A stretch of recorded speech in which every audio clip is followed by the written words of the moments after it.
And now we've reached the final lesson of the course. And in this lesson, we take a look at everything we've talked about and we put it all together and wrap it up. So over the course, we looked at 19 lessons and covered a wide range of climate negotiation issues. We split the course into two main sections. Part 1 covered fundamentals, and Part 2, logical fallacies and climate argument. And in this final lesson, we're going to talk about takeaways from all of this. How do we make sense of it all? And how does it affect our work as climate negotiators? We started off talking about why we needed to know this. Mainstream media and social media are angry places. But the problem is, people form opinion based on what they hear, what they read, and what they see in mainstream media and social media. So they are getting their fundamental information from angry places. And it scares them. So we have to negotiate to achieve any meaningful climate action. We have to negotiate with frightened people. Now, typically, fear exhibits itself as grief. So people feeling that they lost something here, and they're afraid. So we need to know this because we are going to need to negotiate with grieving people. And we have to learn how to deal with the emotions, how to calm things down, how to find common ground, and then finally, after all of that, work towards solutions together. And we considered the stages of climate grief. There are 5 stages in grief in any normal grief process. There's 5 stages in climate grief process, but we found it convenient and easier to split the grieving into 3 subcategories. The first one, which we called denial stages: denial, anger, depression. And then we talked about bargaining phases, and finally acceptance. And we did this because it helps to understand where folks are coming from. You'll note that in all of this, we did not spend very much time talking about acceptance, because acceptance is actually the end point. That's when people buy in and contribute. We don't need to negotiate when people are at acceptance. So I saw this, and we presented this as a process of moving people from denial stages into bargaining stages. And I encouraged you to view bargaining as a good thing. So when people are actually at the bargaining stage, we can do work together with them to finally move towards acceptance. And that's the goal, to get people from denial to acceptance. Well, there are a whole bunch of people at play in this. There are scientists and engineers, bankers, financiers and insurers, industrialists and developers, politicians, bureaucrats, lobbyists, environmentalists, reporters, trolls, and then finally, the average citizen. And it's important that we understand who the players are, what motivates them, and what makes them tick, basically. And in this way, we can tweak our messaging so that we are speaking directly to these particular people. So when we looked at players, we were actually talking about audience analysis. Understanding who we are negotiating with. We need to understand their motives, their needs, and their wants. And then we can tweak our core messaging to address those things. And that ultimately will help us reach our objective of acceptance. Then we talked about peer review and why it should matter. And I talked about 3 different kinds of peer review. Professional, that is, maintaining ethical standards. Usually it's compliance driven, and it can result in loss of license if people do not comply with the codes of ethics of their professional associations. And then we talked about scholarly, maintaining the quality and integrity of published work, and how it's a rigorous process, even though it can become heated. And finally, we talked about technical peer review, ensuring the quality of day-to-day technical work, and how failure can result in professional peer review, so moving one to the other. But it's a day-to-day activity, and it results in iterations and revisions in our work. So instead of looking at just one kind of peer review, we contemplated 3. But the one that folks are talking about mostly when they are discussing climate negotiation is scholarly peer review. However, as technical professionals, we have to ensure the quality of our work, because if we don't, failure to undertake correct technical peer review can drive us to professional peer review. And basically, we can have our practice evaluated, and if we fail to comply with professional standards, the standards of our associations, it can result in loss of license. In part 2 of the course, we talked about 10 logical fallacies. These are common tactics employed in climate negotiation, things that people do when they are trying to convince us that we don't need to take action on climate change. And I argued that these fallacies fell into 2 categories. Denial tactics, that's when people are in anger, denial, or depression stages of the grieving cycle, and that we looked at that in the sense of people can morph very quickly back and forth between these stages. So if somebody is in denial stage and we press hard on them, press incorrectly, if we don't manage that with tact and with some care, we can make them angry, we can make them depressed, and that just tends to drive people backwards instead of forwards. Our goal when we confront people at the denial stages is to move them forward to bargaining tactics. Now, the denial stage tactics include moving the goalposts, the straw man, appealing to hypocrisy, and the ad hominem argument. And we talked at length about each of these. But we discovered that you can manage all of them with a set of common strategies. These include open listening, understanding the message, using your core messaging, finding common ground, and patience.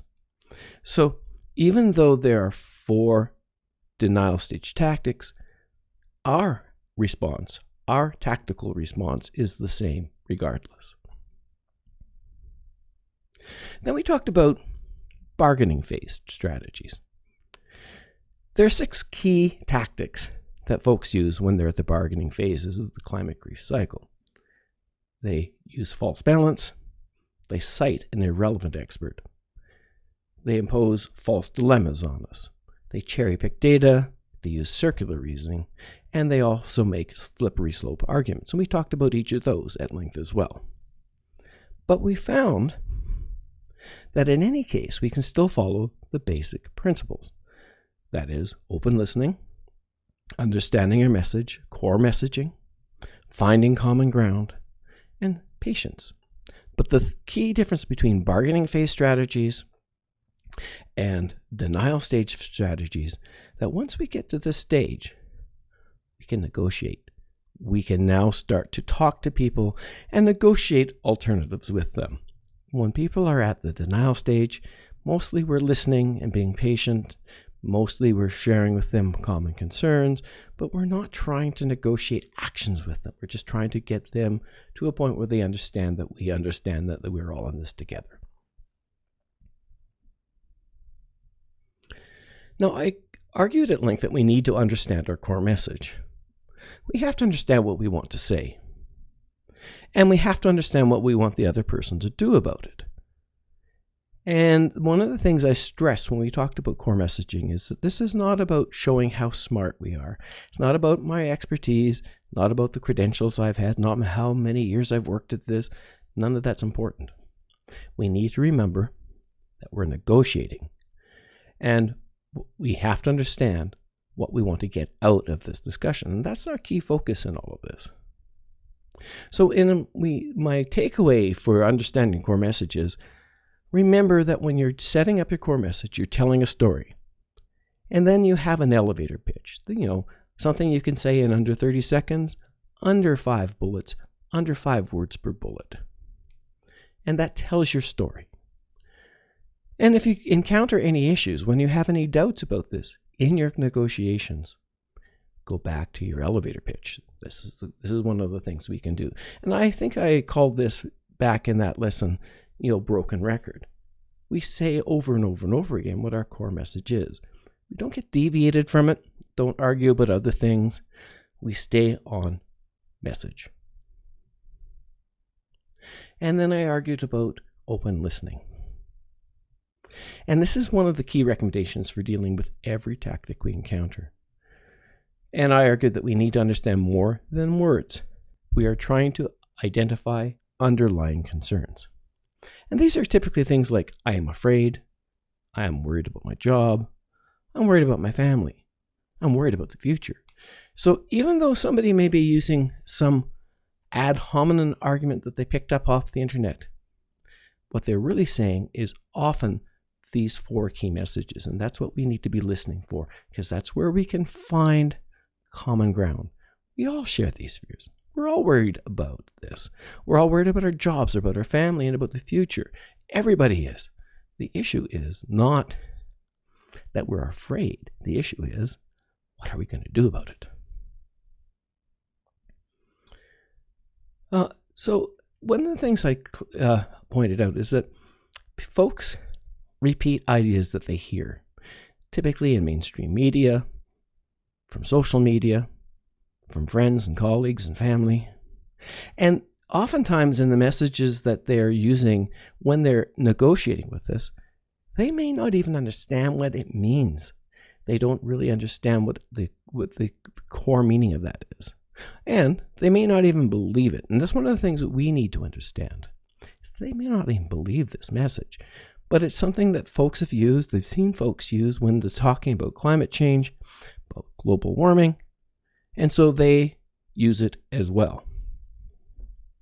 And this may be because of confirmation bias. You know, folks don't want to believe in global warming, so they repeat messages that say global warming isn't true. And they may have no substance. And coming back to our open listening, the underlying message is, I'm afraid, I'm worried about jobs, I'm worried about the future, and they may not ever be saying that out loud. So that's what we're listening for, the opportunity, the chink in their armor where they actually start to reveal that. And that's where we can start to share our concerns. So how do we cope with all of this in negotiation? Well, this is the hardest part for many technocrats, because as a technical person, what I want to do is share my solutions. I want to share my data. I want to share all of the knowledge I've gained over the years of working on this. And none of that is going to impress a frightened and angry person. What we really need to get to is our own fears, our common fears about the future, about our family, about our jobs. And we have to give ourselves permission to talk about that. And from there, we can find common ground. And only once we start finding that common ground can we take concrete action. One of the things that I kind of brushed over a bit in the course, but is clear to me in retrospect, is that even though we talk about this as negotiating about climate change, we're not really negotiating the science. There is no negotiation around the science. Mostly what we're negotiating about is what we're going to do about it. So a key example of that would be people say, I don't believe in global warming because the carbon tax is bad for me. Well, that's not a comment about global warming. That's actually a plea to discuss some different alternative than the carbon tax. And that is where we want to go. I think the key thing in all of this, in coping with this, is that to remember that we are all in this together. And that's the message we have to share with folks we're negotiating with. And it's about the actions. It's about the things we are going to do. This is fair game for a negotiation. This is a fair game for a place where people can push back and we can have some really heated discussion. I think this is the realm of policy. It's the realm of politics. And this is where negotiation really counts, because we're talking about what we're going to do about this. And this is where, in our climate negotiation, we can finally make progress. Because we're facing common challenges, and the discussion then centers on options. What are we going to do? We need to move people away from the argument that they don't believe in global warming and get to a point where they say, yeah, global warming's real. What are we going to do about it? And that's the discussion we want to have. What are we going to do about it? And I think in this case, we have to be open to alternatives. Maybe I am keenly in favor of carbon taxes. And maybe the person I'm talking to is not. But between us, we can come up with some compromise that works. And that's the point in that negotiation. And I want to share a few final words about trolls, because in all of this, we encounter trolls over and over and over again. And I'll say it again. Don't argue with a troll. But then when the question comes up, who's a troll? And oftentimes trolls are not only anonymous bots. It's not just somebody who's got one follower on a Twitter feed. It could be friends and family. And it could be they're arguing for the sake of arguing, or because they have some other agenda. So we need to be aware that you can be trolled by a friend. And they could be doing that because they're afraid of losing their job. Or they could be doing that because they just like watching you get heated up and then they arguing with you. Seen that in family gatherings a lot. But, folks can be cured of trolling. This is not really part of our climate negotiation, but it's something that we should be aware of. While real trolls seldom change their position, and that arguing with them saps time and energy, we can cure trolling from friends and family. And we can do it by two methods. By example, setting a good example, and second one is neglect, ignoring it. So how do we do it by example? We need to stay calm. And one of the things I would argue throughout all of this is negotiate fairly. Don't start leaning on ad hominem arguments or all these other tactics that we know just derail discussion. So negotiate fairly. Don't abuse the other. So we're not going to start name calling and getting angry and doing all of those things. And we share our facts and we share our concerns. Focus on what we can do, not on how we feel. And finally, if you're going to cure trolling, especially if the troll is a friend or a member of the family, never try to out-troll a troll. They're better at it. So that's not our strength, and that's not a place we should go, and it's not going to cure it. If you try to out-troll a troll, you just end up descending into argument. And we can also ignore them. Now, I've done this a number of times. Just walk away. I'm being trolled a few times because of something I've said in social media about climate change by an old colleague, by an old friend. And we'll respond. I will respond. You always trying to be patient and calm and say this is what we're up to and all the rest of that. And if they're really trolling, they'll come back and they'll just get a bit nastier. And that's when I will tend to say, okay, I'm going to walk away, because trolls love to argue and they get power from us when we engage in that argument. And they lose it if we don't. And oftentimes they're arguing just to upset us, or maybe because they're upset and they want to share that feeling with us. But if we don't fall for it, they argue into a vacuum, and then it becomes irrelevant. They go away. And if this is a family troll, a friend troll, that's the end of it. If it is a professional troll, they're going to go off and attack somebody else. And we need to be aware that it's not my job, it's not your job to convert a professional troll. They're not in it to be converted. They're not in it for the discussion. They're in it purely for the sake of trolling. And the biggest disservice that those folks do is that they provide excuses to take no action. And in doing that, I fundamentally believe they put real people in harm's way. Because fundamentally, there's no such thing as it was just an opinion. Because opinion drives ideas.